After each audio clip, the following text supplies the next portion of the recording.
Shalom sa inyong lahat. Ngayon, kung ayaw ninyong maglingkod sa Panginoon, ay piliin ninyo sa araw na ito kung sino ang inyong paglilingkuran. Ngunit sa ganang akin at sa aking sambahayan, kami ay maglilingkod sa Panginoon. Josue 24:15. Welcome po sa Good and Faithful Channel dito sa YouTube.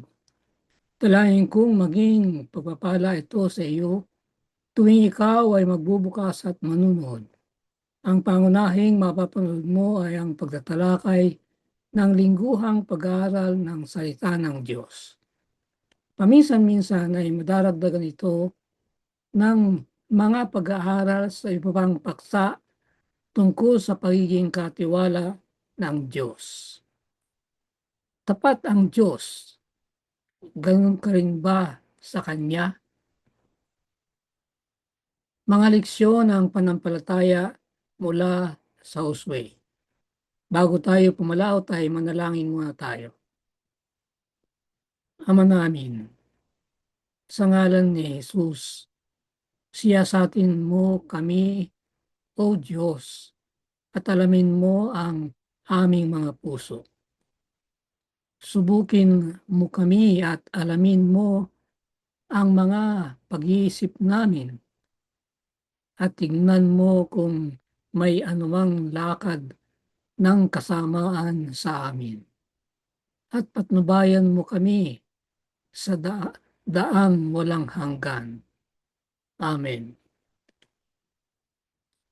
Pang-12 leksyon. Tapat ang Diyos. Ang ating susing talata ay Josue 21:45. Wala ni isa sa lahat ng mabubuting pangako na ginawa ng Panginoon sa sambahayan ng Israel ang hindi natupad. Lahat ay nangyari.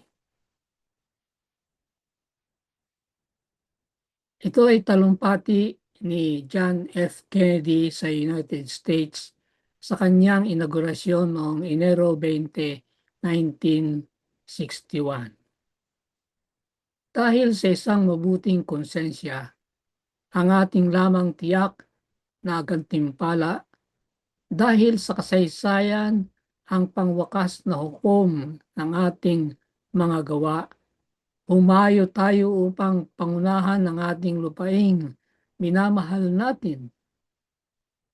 Hinihingi ang kanyang pagpapala at tulong. Subalit nalalaman na dito sa lupa ang gawain ng Diyos ay kailangang tunay na maging atin. Pag-aaralan natin ang unang talumpati ni Josue, kung saan sumusulyap siya pabalik sa mga tagumpay ng Israel, ngunit sabay nito ay tinutunton ang daan ng hinaharap na tagumpay para sa Israel. Muli ay 3 paghahati. Pagdiriin sa katapatan ng Panginoon, kalawa, ang mga hinaharap na panganib, at ikatlo, ang paraan lamang papalabas. Sa una, ang paksa ay lahat ay nangyari. Sa ikalawa, 3 ang tatalakayin, isang tanda ng malasakit at malilinaw na hangganan at ang galit ng Panginoon. Sa ikatlo, ang paksa ay kumapit sa Diyos. Unang pagkakahati. At ang tatalakayin ay lahat ay mangyayari. Josue 21:43 hanggang 45. Kaya't ibinigay ng Panginoon sa Israel ang lahat ng lupain na kanyang ipinangakong ibibigay sa kanilang mga ninuno, at nang kanilang matanggap ay nanirahan sila doon. At binigyan sila ng Panginoon ng kapahingahan sa bawat panig. Wala ni isa sa lahat ng kanilang mga kaaway ay nagtagumpay sa harap nila. Wala ni isa sa lahat ng mabubuting pangako na ginawa ng Panginoon sa sambahayan ng Israel ang hindi natupad. Lahat ay nangyari. Tapat sa kanyang salita. Bumubuo ang mga talatang ito ng sukdulan ng aklat at teolohikal na buod nito. Binibigyang diin ng mga ito ang isa sa mga pangunahing tema ng buong aklat, ang katapatan ng tipan ni Yahweh na pinanatili ang kanyang mga pangako at tinutupad ang kanyang mga panumpa. Bukod din, binubuo din ng maiksing bahaging ito ang buong nilalaman ng aklat hanggang dito. Nagsasalita ang Josue 21, talatang 43 ng pamamahagi at paninirahan sa lupain. Samantalang tumutukoy ang talatang 44 sa mga napanalunang tagumpay sa mga kaaway at natamong kontrol sa lupain. Tinatanaw ang lahat nitong paggunita sa pamagitan ng lente ng katapatan ng Diyos.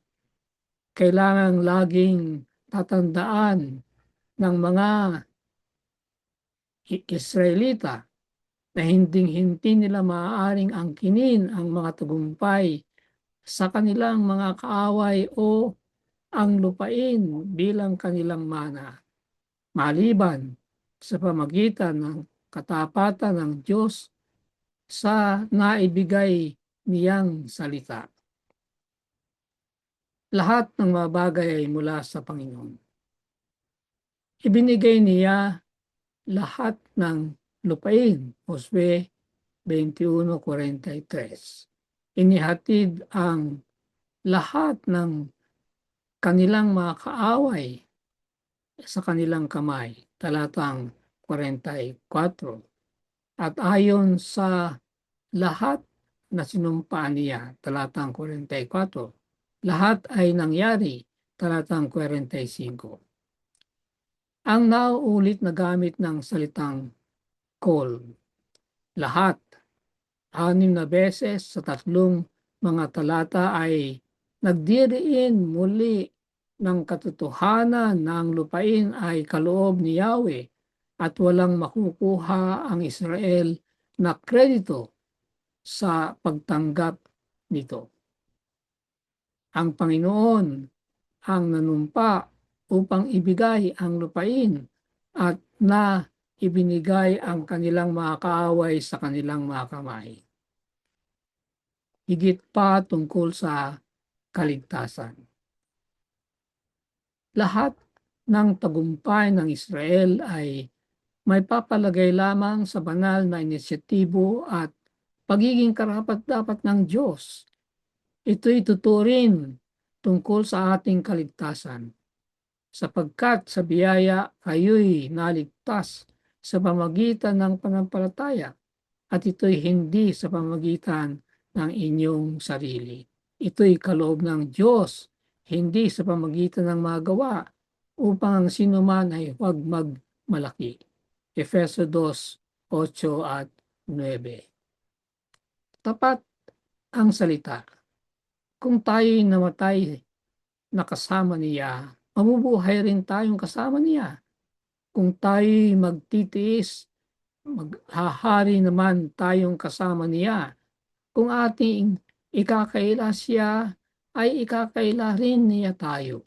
Kung tayo'y hindi tapat, siya'y mananatiling tapat sapagkat hindi niya may pagkakaila ang kanyang sarili. 2 Timoteo 2:11 hanggang 13. Paano ang katapatan ng Diyos sa pagtupad ng kanyang mga pangako ay nagbibigay sa atin ng kumpiyansa na wala sa kanyang mga pangako para sa hinaharap ay mabibigo. Ang pangako sa 2 Korinto 1:20 ay sapagkat ang lahat ng mga pangako ng Diyos ay Kanya. Sa Kanya ay oo. Pangalawang paghahati. Ang mga hinaharap na panganib at unang pagtatalakay ay isang tanda ng malasakit. Josue 23:1 hanggang 5. At nangyari pagkaraan ng maraming araw, nang mabigyan ng Panginoon ng kapangyarihan ng Israel sa lahat nilang mga kaaway. At si Josue ay matanda na at puspos na ng mga taon. Ay tinawag ni Josue ang buong Israel at sinabi sa kanila, ako'y matanda na at puspos na ng mga taon. Inyong nakita ang lahat ng mga ginawa ng Panginoon ninyong Diyos sa lahat ng bansang ito para sa inyo. Sapagkat lumaban ang Panginoon ninyong Diyos para sa inyo. Narito aking itinatakda sa inyo bilang pamana sa inyong mga lipi ang mga bansang nalalabi, pati ang mga bansang aking ihiniwalay mula sa Hordan hanggang sa malaking dagat sa kanluran.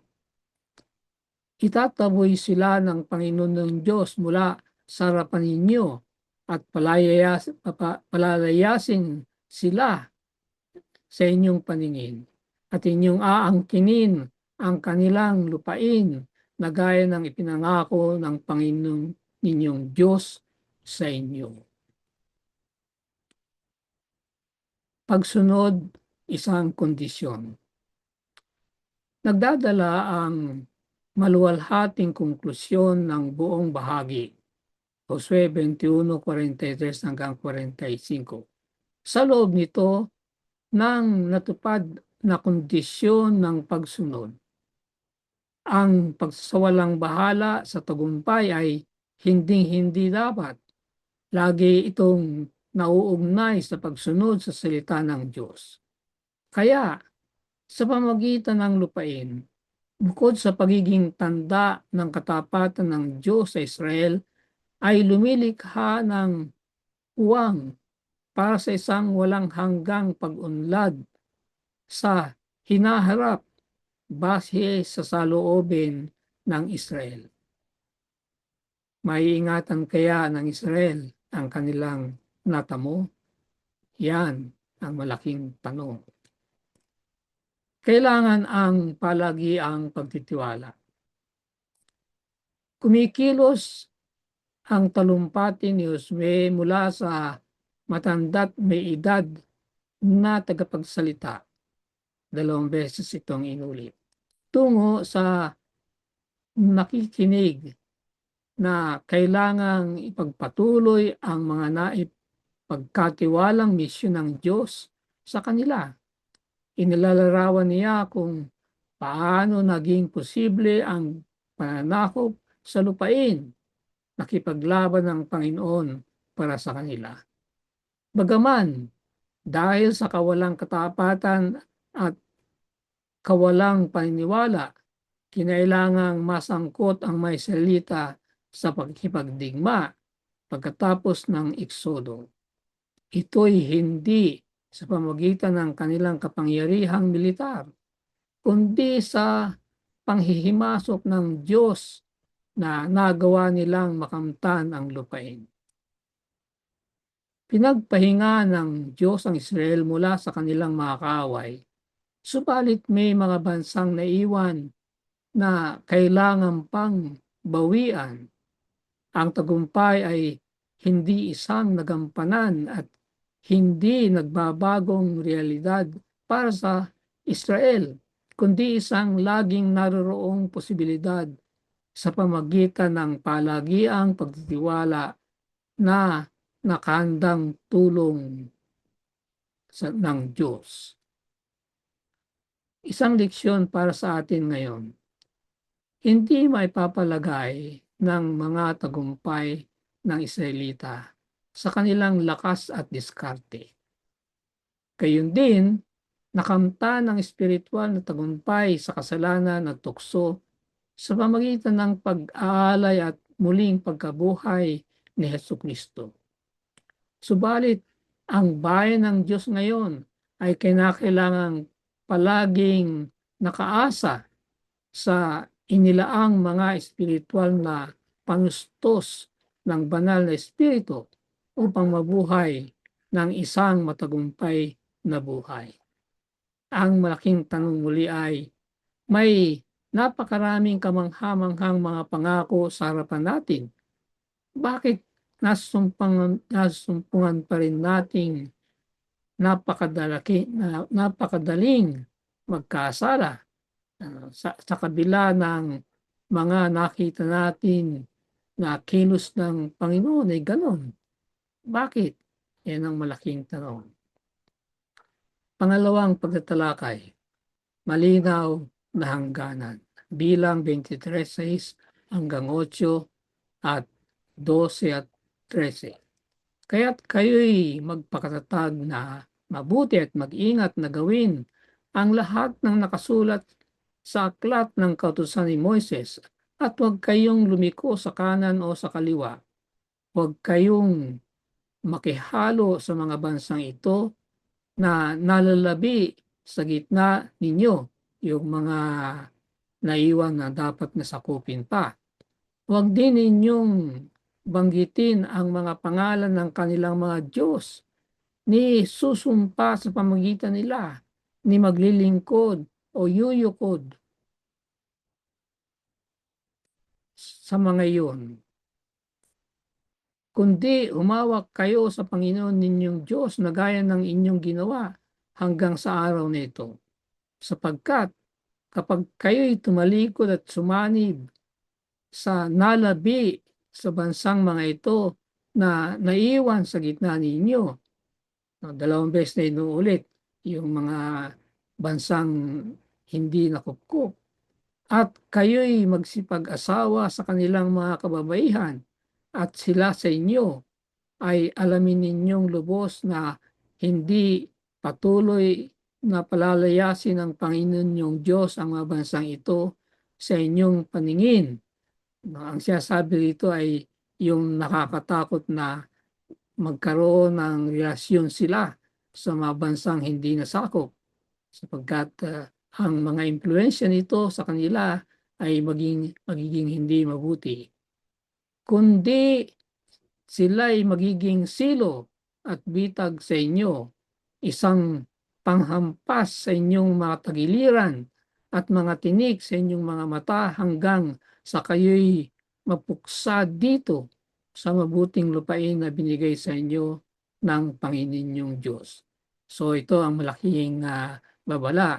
Dapat ay may malinaw na hangganan sa pagitan nila at doon sa mga bansang hindi pa nakubkob.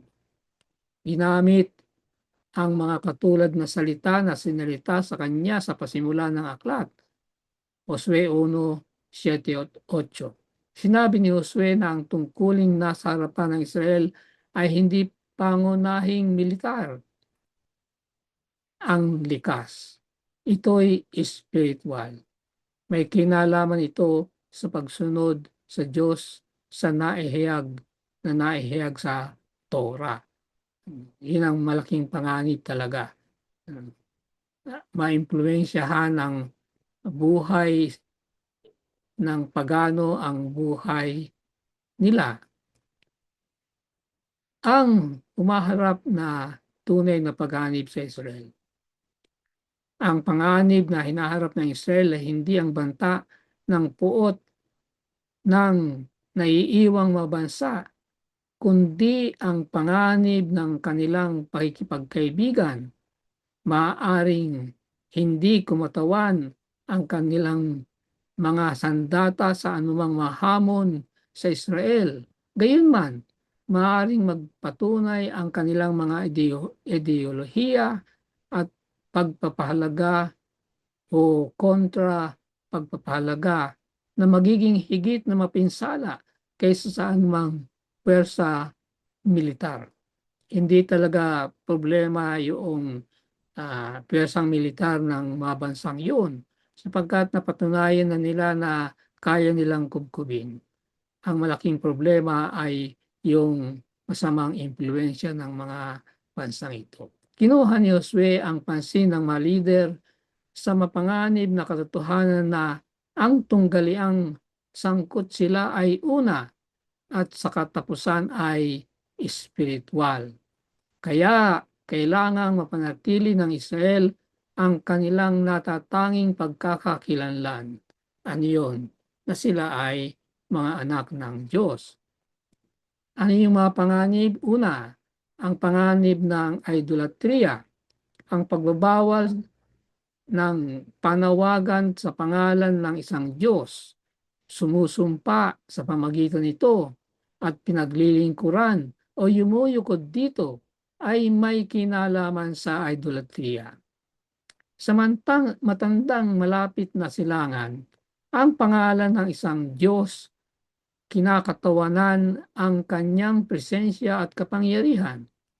Ang pagtawag o pagbanggit sa mga pangalan ng mga banyagang Diyos ay nangangahulugang pagkilala sa kanilang autoridad at tutulong na kaya ng mga Israelita upang hangarin ang kanilang kapangyarihan sa panahon ng pangangailangan.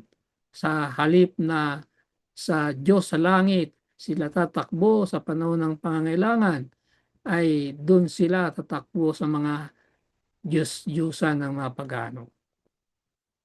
Ang panganib sa pag-aasawa ng hindi magkapanampalataya, ito yung ikalawang panganib.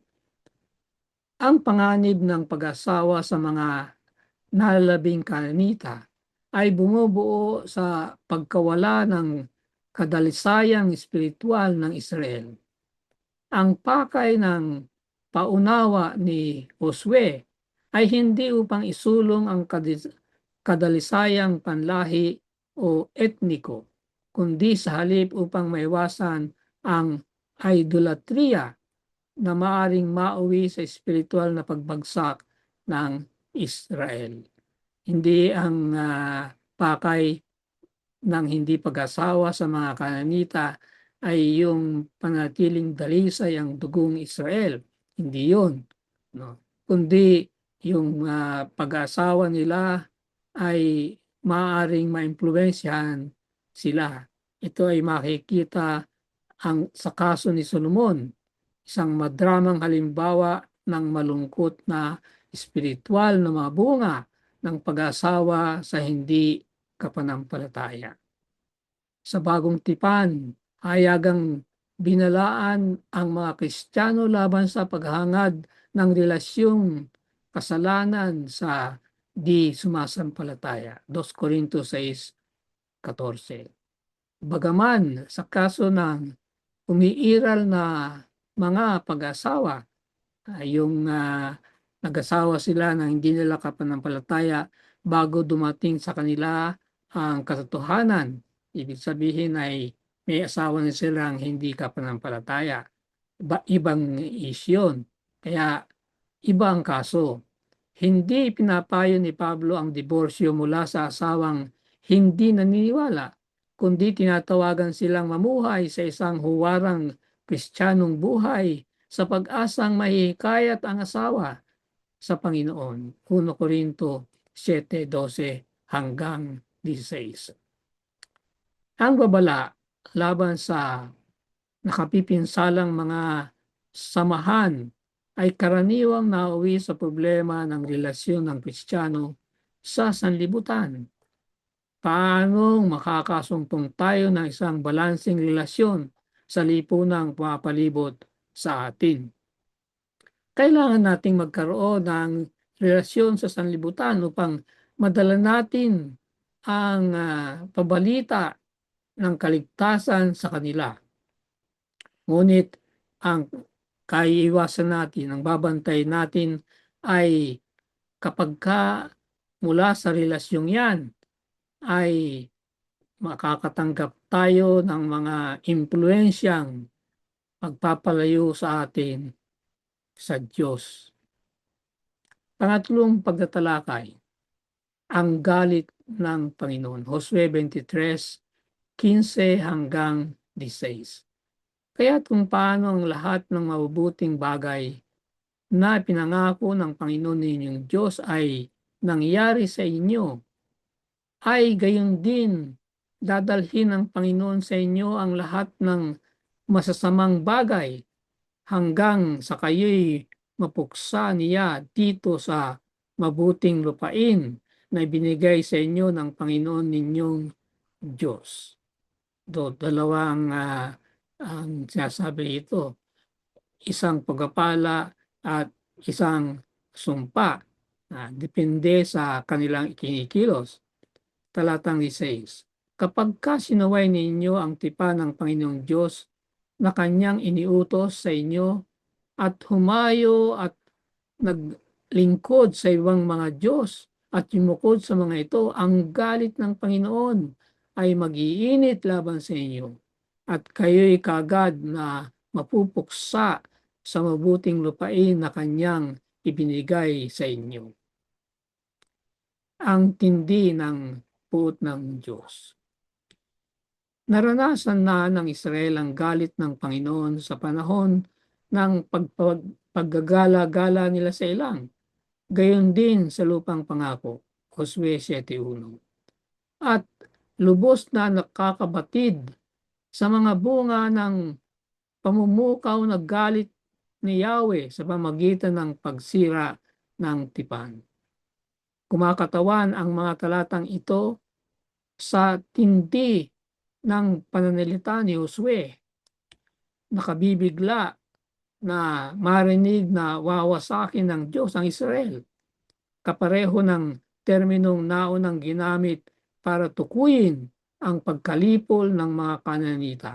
Ganon kabigat, kung paanong nilipol ang mga Kananita, ganon din ang gagawin ng Diyos sa Israel kung lalabag sila sa kanyang banal na kalooban. Kasing sigurado ng mga pangako ng Panginoon ay naging buong katapatang natupad tungkol sa pagpapala ng Israel. Ang mga sumpa ng tipan ay magiging tuturin kung tatanggihan ng Israel ang tipan. Isang bahagi ng gera laban sa kasalanan.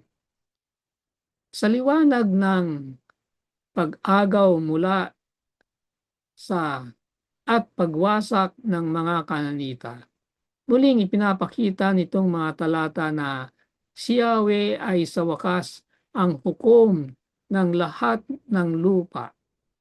Nagdedeklara siya ng gera laban sa kasalanan. Hindi alintana kung saan ito masusumpungan. Kung sa mga Kananita o sa Israel, hindi naalintana yan. Hindi napabanal ang Israel at hindi nagtamo ng natatanging mga merito sa pakikilahok sa banal na digmaan, higit pa sa mga nagawa ng mga paganong bansa nang maya-maya ay naging paraan sila ng paghuhukom ni Yahweh laban sa piniling bansa, ang Israel. Ito ay paglalarawan sa panahon ng mga hukom. Sa panahon ng mahukom, ang Israel kapag tumalikod sa Panginoon ay hinahampas sila ng Diyos sa pamamagitan ng mga bansang nakapalibot sa kanila. Kaya pagkatapos na ilang taon, pagka sila ay hirap na, tatawag sila sa Diyos at magbabangon ng Diyos ng mahukom para iligtas sila. Ganyan. Ang sinasabi dito ay, kung yung mga paganong bansang yun na ginamit ng Panginoon upang hampasin ng Israel ay walang tinanggap na merito, walang kabanalan ang pagkakagamit sa kanila bilang mahukbo laban sa Israel. Ganun din, walang kabanalan ng makukuha ng Israel sa pagkagamit sa kanila ng Panginoon bilang mga hukbo laban sa mga Kananita. Yan ang sinasabi dito. Nasa kapangyarihan ng Israel ang pagpili na gawing pundasyon ang mga maluwalhating katiyakan ng nakaraan para pakitunguhan ang hinaharap. Ang kalakasan nila na humarap sa kinabukasan, ang pundasyon niyan ay yung kanilang makarasan sa kabutihan ng Diyos ng nakaraan. Paglilinaw pa sa puot ng Diyos. Sa unang tingin, ang katuroan ng Biblia sa galit ng Diyos ay parang hindi kaayon sa pagpapatunay na ang Diyos ay pag-ibig. Siya nga naman, no? Paano siya ay Diyos ng pag-ibig kung nagagalit, napupuot? Gayunman, ito'y eksaktong nasa liwanag ng puot ng Diyos na ang biblikal na doktrina ng pag-ibig ng Diyos ay naging higit na nababagay. Ibig sabihin ay maunawaan natin ang puot ng Diyos sa pamagitan ng relasyon ito sa pag-ibig niya. Una, naghaharap ang Biblia sa Diyos bilang maibigin, matiyaga, matiisin, at handang magpatawad. Gayunman, sa konteksto ng isang sanlibutang apektado ng kasalanan, ang puot ng Diyos ay ang saloobin ng kanyang kabanalan at katwiran kapag ka napapaharap sa kasalanan at kasamaan. Ang ibig sabihin nito ay siya ay Diyos ng pag-ibig. Pero dahilan sa mga kasalanan at kasamaan na nasa mundo, kinakailangang harapin niya yan. Haharapin niya, bagamat siya ay Diyos ng pag-ibig. Tutugunan niya ang kasalanan at kasamaan.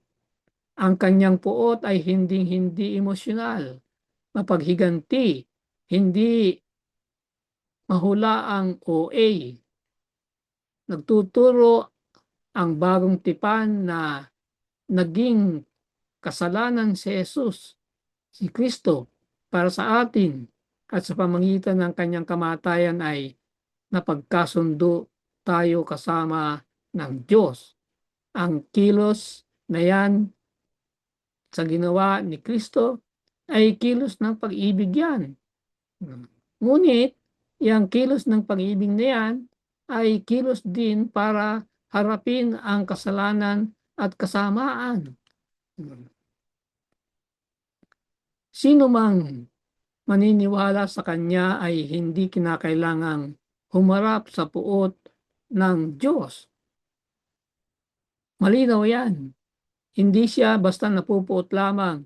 Meron siyang focus na kinapupuotan. At yan ang kasalanan. Yan ang kasamaan. Kapag ka tayo ay nasa Diyos, hindi tayo ang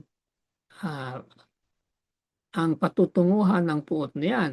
Ang konsepto na puot ng Diyos ay naghaharap sa Diyos bilang ang mga matwid na hukom.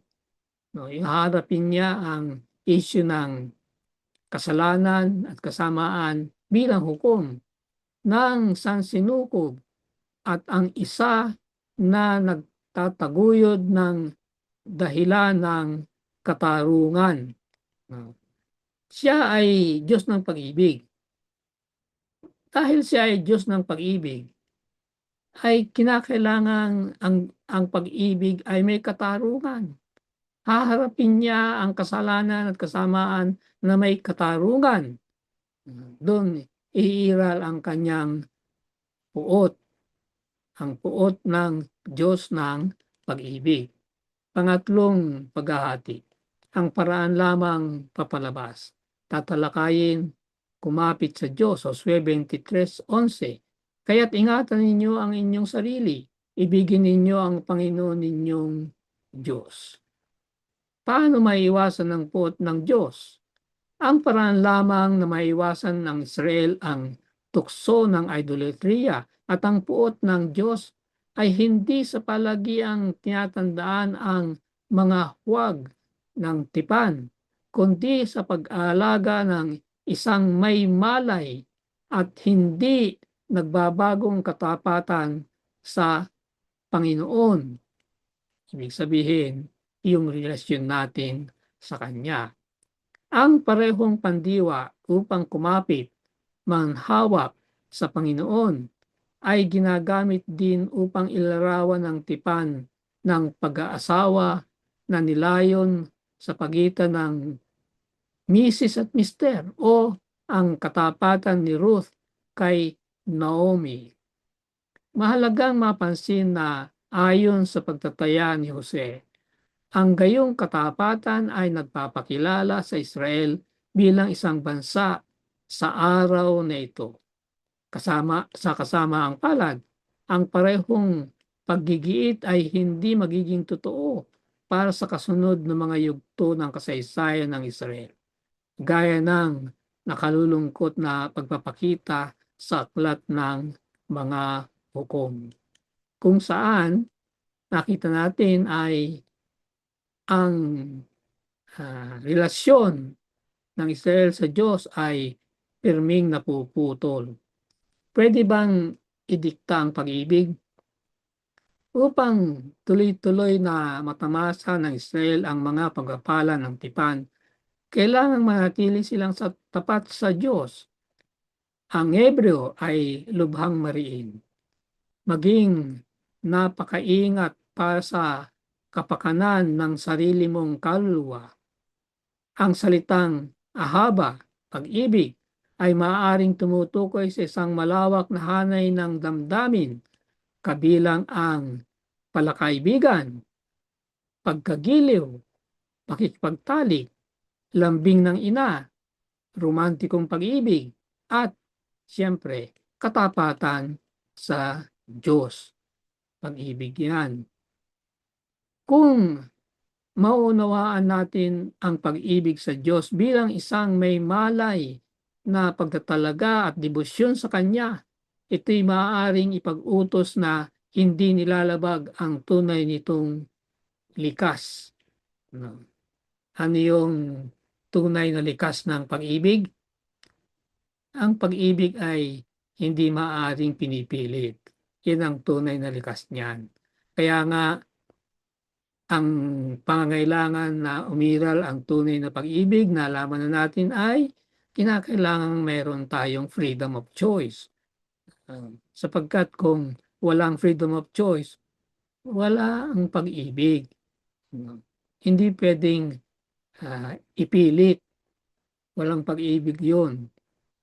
Laging nilalayo ng Diyos na ang pagsunod sa kanyang mga utos ay dapat na bumukal mula sa isang personal na relasyon sa Kanya. Sabi sa Exodo 19:4, dinala ko kayo sa akin. Base sa kung ano ang nagawa niya para sa kanila sa Kanyang dakilang awat pag-ibig. Pag-ibig sa isa't isa. Ang utos na ibigin ang Diyos ay nagpapahayag din sa isa't isa. Subalit hindi magkatimbang na likas ng banal na pag-ibig. Nagnanais na pumasok ang Diyos sa isang malapit at personal na relasyon sa bawat taong tinutugunan ang kanyang pag-ibig. Kaya mutual love yun eh. Ang ating pag-ibig sa Kanya ay tugon sa Kanyang pag-ibig sa atin. Kaya ang Kanyang pangkahalatang pag-ibig sa lahat ay bumubuo sa balangkas para sa pagpapakita ng ating kusang loob at pag-ibig sa isa't isa. Nagbigay si Jesus ng isang bagong utos sa Kanyang maalagad. Di ba sabi niya, ito ang aking bagong utos. Sa anong kaisipan ito bago at lumang utos ay magkasabay. Hindi naman talaga yung bagong utos ay buong-buong pinapalitan ang unang utos ng pag-ibig. Hindi, nire-realign lang ang dahilan ng pag-ibig. Katapusang pagsasalita. Ang Diyos ang tagapagbigay ng buhay. Mula sa pasimula ng lahat ng kanyang mautos ay itinadhana sa buhay. Subalit sinira ng kasalanan ang kaayusan na itatag ng Diyos at sumunod ang sigalot. Hanggat umiral ang kasalanan, hindi mapipigilan ang pagdurusa at kamatayan. Ito'y dahil lamang sa ang manunubos ay pinasan ang sumpa ng kasalanan alang-alang sa atin upang ang tao'y magkaroon ng pag-asang matakasan sa sarili niyang katauhan ang katakot-takot na mga bunga nito. Dalayan ko para sa iyo. Sa ngalan ng ating Panginoong Diyos, ang tapat at totoo, dalayan ko na gayon ka rin sa buong buhay mo. Tapat at totoo. Amen. Sumainyo ang Good and Faithful channel dito sa YouTube. Ako'y patuloy nagpapasalamat sa mga taong tumutulong na makarating ito sa kaalaman ng marami pa. Pagpalain nawa sila ng Diyos. Malaki ang iyong magiging bahagi sa ministeryong ito kung ikaw ay magsusubscribe kung hindi pa. At kung naging pagpapala ito sa iyo ay mag-share at mag-like. I-click na rin ang notification bell upang kaagad ay malaman mo kapag kami bagong video.